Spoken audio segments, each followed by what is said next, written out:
On est tous d'accord qu'au cours d'une année et dans l'atteinte de nos objectifs personnels, nous connaissons des réussites et des échecs. Comment s'est passée votre année?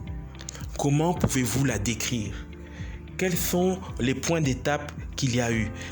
Quelles ont été vos réussites? Quels ont été vos échecs? Les anglo-saxons disent que when you lose, don't lose the lesson.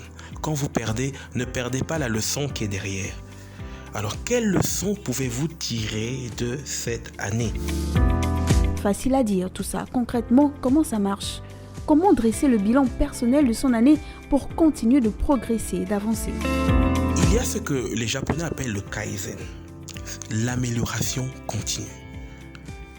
À chaque étape, chaque action, nous pouvons améliorer. En partant de ce qui a été fait, en innovant, en créant, mais en partant aussi des résultats que nous avons obtenus. Est-ce que le résultat escompté est celui qu'on voulait? Comment peut-on l'améliorer? Est-ce que les outils que nous avons utilisés étaient les bons? Comment peut-on les revoir? Mais il y a aussi cet autre aspect très important de la culture zen et surtout de la culture chinoise qui s'appelle le Shoshin. Le Shoshin, c'est l'esprit du débutant. Alors, nos amis orientaux disent que le plus souvent dans la vie, quand on avance, on a beaucoup plus d'assurance et quand on a beaucoup plus d'assurance, on fait beaucoup moins attention aux choses. Voilà pourquoi dans l'esprit zen, on cultive ce qu'on appelle le Shoshin, c'est-à-dire l'esprit du débutant. Quand on est débutant, on a un maître, on a peur. On veut bien faire, on veut apprendre, on veut accumuler la connaissance, la théorie pour mieux pratiquer. Et il faut cultiver cet esprit, se remettre en cause et voir de quelle façon à chaque fois on peut mieux faire. Mais surtout, le Shoshin, l'esprit du débutant, c'est l'esprit de celui qui a l'esprit ouvert.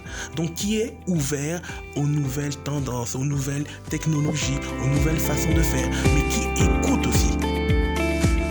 En d'autres termes, il peut s'agir de faire une rétrospective de son année afin d'en tirer des conclusions et des leçons, mais aussi des récompenses pour le chemin accompli jusqu'ici. Dans le monde professionnel, les responsables d'équipe doivent faire un bilan annuel pour faire un suivi des objectifs et de l'état de satisfaction des collaborateurs.